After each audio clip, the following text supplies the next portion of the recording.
It's my pleasure to present to you another interview. This time we're going to do Queen of Snails, and this is by Maureen Burdock, and she is a scholar and creator of comics, and this is her first full-length graphic novel. Thanks so much for joining me here, Maureen. Thank you for having me, Henry. I wanted to point out to folks COVID Chronicles. That's where I first discovered your work. And both of these books are from Penn State's graphic Mundi imprint, and they do a beautiful job. I think they can do anything. They do comic book format really nice. They do the more manga style really well. And well, there's so many places to begin. I've got so many notes, and then I finally settle in. I also have an ability to show pages, so we can casually leaf through the book and do that route too. So could you tell us maybe in a nutshell what the book's about? It's a dynamic of mother and daughter through the going generations back. That's right. Yeah, it's about transgenerational trauma. So experiences that are handed down from generation to generation and coming to terms with those. It's really a coming of age story, and also a main focus is on becoming an artist. So growing up in Germany and the United States, and then finding art as a method for coping with loss and displacement and transgenerational effects of trauma. I'll go ahead and keep to my plans here. Leaping through the book to get folks acquainted with it, and it starts out with your mom and the whole issue of her seeming to be so devoted to her religious issues with Jesus, and it seems as if she's neglecting the family, neglecting you.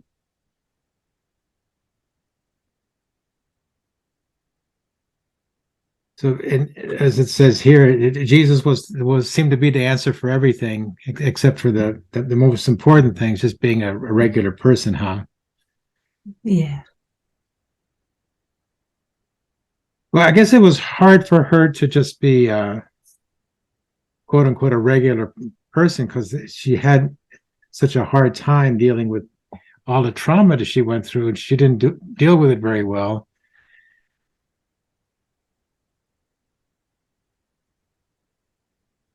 And here is where the major theme kicks off of the snail, the metaphor of the snail, the slow but steady progress in finding the truth. And I love this spiral staircase here and you're introducing the snail's point of view. And then there's some reference to Alice in Wonderland and the ear canal. Is there anything that comes to mind as you were setting the stage for the reader?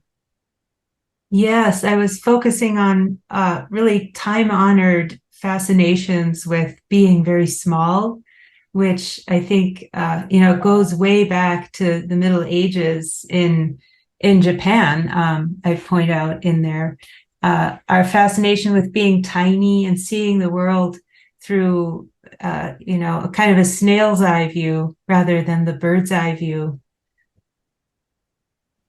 And then, well, I think everyone, even though you have such a unique journey, because it goes back from Germany to the U.S. and back and forth, but it's something anyone can relate to on different levels. I'm sure you can say more eloquently than I can. This draws in the reader, no matter what their life journey is, they can relate, I'm sure. I hope so. I had quite lovely memories of growing up in Germany and with my grandparents and my parents. And my grandparents lived in the Black Forest, which is the Schwarzwald region. It's very heavily forested, and there are beautiful vineyards and hills, little mountains. and it's close to the French border there in Germany. So a lot of sort of really magical memories of my early years there growing up. And well, I'm trying to ease into it, but there's no easing into it because there's lots of trauma you experienced, and then your mom experienced, and then her mom experienced. And everyone has their ups and downs, of course, to put it mildly. But it seems like your family might have been dealt a particularly heavy set of cards. Yes, my mother was born in Silesia, which is now a part of Poland, and she was displaced violently by the Russian army at the end of World War II. And she was 7 at the time. And coincidentally, or maybe not so coincidentally, if you believe in family patterns that repeat themselves, when I was 7, my mother fled with me to the United States really suddenly, without any warning. And that was in order to get away from an unhappy domestic situation. There was some real abuse going on in the home, and she needed to leave. So I experienced, minus the soldiers and the train cars full of dead bodies and so forth. I also experienced displacement. And it was definitely a huge shock to the system, going from being a kind of a normal first grader in Munich and, a kid with friends and toys and school and a family that she loved, to being suddenly in Chicago, Illinois, and being told, we're not going home. It was very hard. Yeah, it's interesting. It's almost beyond words. The pattern there, because your mom was definitely reliving her own displacement, right down to the same age that she was and you were, and she kind of I can't find I'm looking for a certain panel where she says, well, basically she's saying, well, it happened to me, and she's implying, well, it can happen to you as well. Like she kind of shrugs it off. Well, history's repeating itself, but that's life.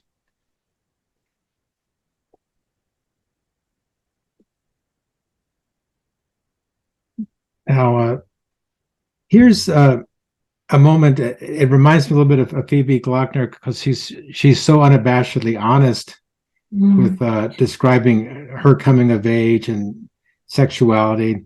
And there's a moment here where you're streaking. And I think a lot of people, maybe if they're being honest with themselves, everyone can relate to this. Being young, you're just exploring, you're being rebellious. I did it myself. And I remember the whole, I was in a high school band, and all the guys, they mooned the girls walking by. This was after Grease had just come out. And so they were mimicking Grease. They were directly mimicking it. And I don't know. I kind of chickened out. I didn't do it. And then the guys were looking back to me because they thought I was like a voice of reason. Was it okay if we did that? What do you think? Or one guy in particular said, yeah, sure, it's fine. So if Henry thinks it's fine.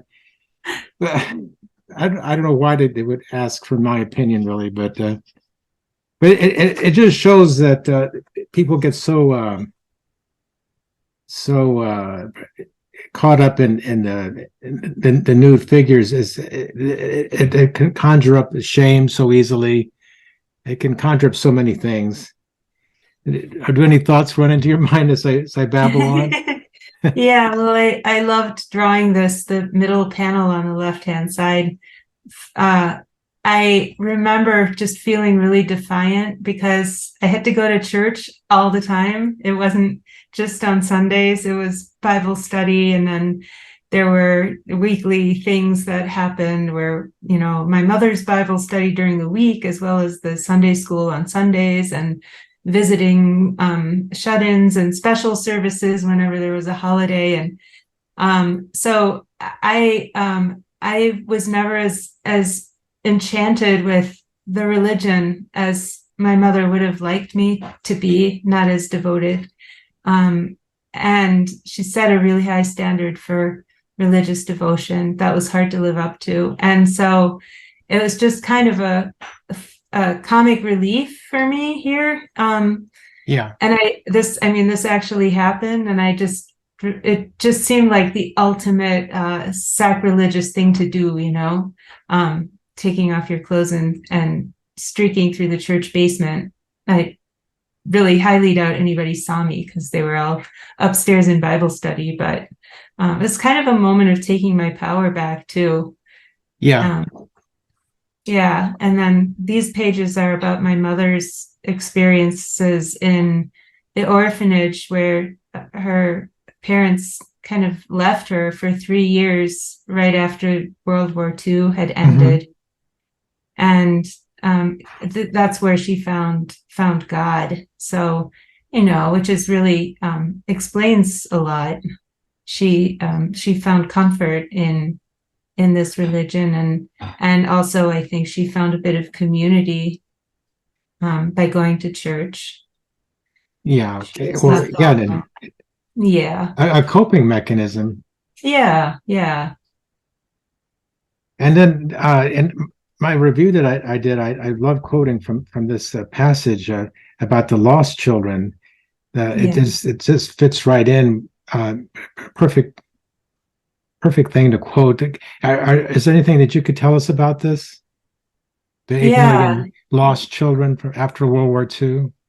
Yeah, this was really interesting to me when I was researching this. Children, there were a vast number, estimated 8 million children who were homeless at the end of the war and roaming the streets. And of course, many of them became homeless and parentless due to the Nazi concentration camps and persecution of the Jews and so-called communists and actual communists and gypsies and homosexuals and so forth, dissidents in general too. So you had all these children who were roaming the streets, and they were given the name wolf children. And they sort of became an emblem of a broken Europe, which was so shocking to the world that, that this kind of very, very considered very civilized region of the world could have such disorder, such chaos. And, of course, if you're not Eurocentric, you don't think that it's so exceptional. But here, these emblems, and of course, wolves are embodied in fairy tales too. So we know wolves as being kind of a symbol of lawlessness. I think they're such beautiful animals, and it's unfair to put that on them, but they still made an apt metaphor for people at the time. And later in the book, you mentioned there's a second wave of wolf children. You would be part of that generation. Or am I mistaken? I don't know about that. Well, I think there was a little passage, I won't be able to find it, where you had mentioned the fact that you were you described your generation very, very briefly. It seemed to me like it kind of was referring to a second wave of wolf children. That might be my interpretation. Yeah. It's an interesting interpretation. I think I do talk about the war grandchildren. So my generation in German literature are known as the Kriegsenkel, so the war grandchildren. And in German literature today, there's among my generation, there's still quite a lot of reckoning, of trying to figure out how our grandparents, if we're non-Jewish Germans, what went so horribly wrong? Did our did our grandparents participate? Are our grandparents culpable in this? And there's several books that deal with this. Quite a number of books that deal with this now, written by people of my generation. So, because our parents largely are often quite silent about what happened and just kind of want to move on from it. So it's really our generation now that's more able maybe to come to terms with the horrors that our grandparents perpetrated. Well, it was so permeated in the culture and the very fabric of daily life. So let's make it very complex. Yeah. And I just wanted to touch on this image, which seems to, I see it as like a long sequence going from that streaking image to this image where you use the nude figure, and it's sort of like it's just vomiting out all of the negativity or internalizing it and then letting go. Is there something that comes to mind to describe these two panels? Yeah, I mean, I had internalized so much violence, both domestic violence growing up and then sexual abuse and a constant war. I grew up hearing stories about the war. I can't remember ever not having heard stories about the war from my mother and maternal grandmother. So it was just like this constant presence. And then I had a really dear friend in first grade who was shot in Afghanistan because her family members were mistaken as Russians during the war on Afghanistan. So all of these realities of violence and war sort of become embodied. You can't really separate the physical manifestations of stress from the mental, and that's what I'm showing here. And I love that you saw this as a continuation of the defiant streaking image. I actually hadn't realized that I did that, but I can see what you mean here really clearly. And the little figure on the right too, standing on the DNA coil, rung there, just showing how this is almost becomes a part of our cellular makeup, and the idea of epigenetics and transgenerational trauma, how things are carried actually in the body on cellular level is what I'm expressing here. Well, I create graphic novels myself, which brought that to mind, because I think a graphic novel is a series of sequences, to put it lightly, or in a nutshell, because you're creating you're creating a series of situations where you can let loose for a number of pages as you I think that's part of what a cartoonist is thinking about as they're composing their book. What can I let go? What can I run with for a few pages? What do you think of that? It also reminds me, that panel on the left there reminds me of the Russian dolls that are in the prologue, where you have the one figure nested within the other. Right. I just realized this. Yeah. And and then with the tumbleweed sequence that's going on too. Well, it's like I'm going to lose my train of thought, but it's like the comics answer to painting in a way, or what are the things you can do with a comics medium that are equal to or answer to things going on in paintings? You can do things that run for a sequence of pages. Yeah. And the dandelion seeds come up again and again after this too. Oh yeah.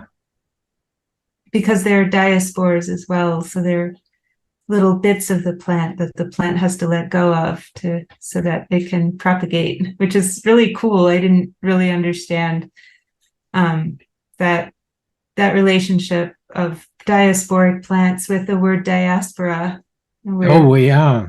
your Yeah. people are scattered to the wind, and you have to find fertile ground again to make yourself a home Yeah. after being displaced. Yeah. And then I think this is so important for many reasons that you talk about your different struggles that every young person goes through, and then also body issues that particularly young women growing up go through, and eating issues. You bring all of that up. Mm-hmm. And there's always these creepy guys to deal with. A lot of creepy guys to deal with when you're a young woman. Yeah, I mean, and on this page, and again on this page, where Mhm. thankfully your friend helped you out, Yeah, my teacher came to pick me up just in the nick of time. maybe saved your life. Yeah, Yeah, and got me to it inspired me to study martial arts. So that was a real turnaround in my life, where I learned how to defend myself, and also found some community by practicing Taekwondo. That was something I really loved. It gave me a lot.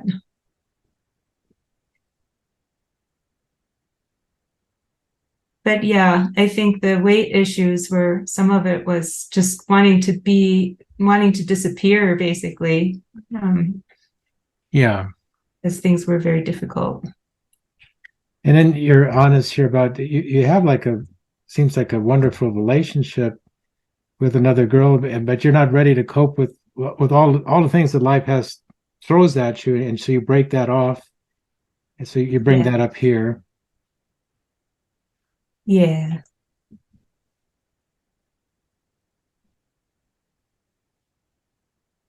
But just it's all so beautifully expressive, and you just really masterfully know how to make the most out of the comics medium. Thank you. And I was looking at the profile in the COVID Chronicle, and it mentions the barrenness of have nothing. So I guess that was the original title for your PhD Yeah. dissertation, which Yeah. became this book. Yes, it was. That was an earlier title. Yeah. My father's mother, so my paternal grandmother, kind of jokingly, irreverently gave that title to my maternal grandmother because she had married a baron, and she was a baroness, no German nobility, and it was at first going to be a book more about my mother and grandmother's story, and then it became increasingly about my own memories, and my own coming of age, and how I interpreted their stories. So I shifted into this work, which is The Queen of Snails, because that's the name my paternal grandmother gave me when I was little. So it's a little more lighthearted and Yeah. and a little more accessible, I think, than it would have been. So you just maybe felt more confident as the work progressed to bring yourself into it more and more. Yes. Yeah. I realized I have a story to tell. And that became important to claim, because growing up, a lot of times I would have some kind of, difficult issue that I needed to help with, and I would express that, and it kind of always got relegated to this isn't as important as the wartime stories of my mother and grandmother, so much weightier. So I think reclaiming my own story is a big part of this book. Oh yeah, yeah. And this is interesting too, and it speaks to the idea of having a sequence to play with, because this runs for a few pages where you discuss your love of museums, and I think that's something I would recommend to any art student, to just go out there and be a museum guard. You don't have to be a docent, or Right? just if you're a Yeah, museum guard, you got it made because you're there with the art. You get to see it as much totally. as you want, Yeah. and In you get fact, to. I used to spend a lot of time talking to museum guards at the Chicago Art Institute when I was in my teens. I used to go in and ask them things like, how do people react to this? What do people say? You know, kind of, I wanted to get their perspective because they were spending all day with the art. Yeah, Yeah. and you get to protect the art too, Yeah. which is funny. Because I still have I got like PTSD from being a museum guide. Whenever I go to a museum and I see people leaning into it, and then their fingers getting closer and closer, and then I no, you've gone too far. You've gone too far, and I let the museum guards handle. They always do. I would say no, back up, back up. They make What a it they cool make it job. worse. They make it worse for the people who know just how far you can go. Where were you a museum guard? At the Fry Art Museum in Seattle, Oh, and then wow. for a stretch at the Seattle Art Museum, Sam. Yeah. Oh, that's really cool. It's a lot of standing, but otherwise, I think it would be such a cool job Yeah, to have. I love these comments you make on art, and I guess I just would like to give you a chance to give us your take on comics as art, comics in a museum or in a gallery setting, or comics as an art form. What thoughts might come to mind for you? Oh, well, I'm a firm believer in the power of the word in conjunction with the image, and I started as a painter and just wanted to be a painter for a long time, and had a lot of exhibitions. But I was always a little frustrated that you couldn't see context, because Mhm. basically a painting is like one panel of a comic, right? Mhm. You don't know what happened before or what happens after. And so I also have this, I've always been drawn to things that use kind of both sides of the brain. So Yeah. left brain, right brain. When I was doing my Master of Fine Arts, I simultaneously did a Master in Visual Critical Studies, which required a lot of writing. And it was so weird being in those two programs, because in the program for fine art, we were told just show, never tell, leave a lot up to the viewer's discretion, leave some mystery there. And then in the more academic program that depended on writing, it was, you have to be super crystal clear, explain everything, don't leave anything up to the reader's imagination. And I think when you combine the two, you get something that's so much richer, so much more evocative. There's so much power in that, bringing together the written and the visual for so many reasons. Well, for those young people just trying to figure it out, if you love to write and you love to draw, just figure out a way to do both. And Yes, comics can be a wonderful path to be on. I I think couldn't that this agree is more. a lovely page right here. This you taking on the world. You've learned a lot of lessons, and that you're kind of relaxing and finding your way. Yeah. Yes, I'm learning movement and just being on the path. I feel like I, sort of lost my path through a lot of abuse and things, and then I find it again here. And it's not an easy path. It's a twisty, windy, steep path. I'm on my bicycle there. And but I'm on it. And just the act of moving, whether it's moving the body or moving a pen or a paintbrush, is powerful. It's a reclamation, and it's also a way to engage with community. So walking or bicycling or even driving, you're on paths that others have created before you, and so you're participating in something that's been laid down before you got there, and you're leaving tracks behind for people to follow that come after you. And the same is true of art and writing. Well, might be a perfect place to start to wrap things up. Unless there's some other thoughts that come to mind, or I'd be curious as to what are you doing right now? Is there a new project that you're developing, or? Yes, I am actually. I'm working now on a project on sleep.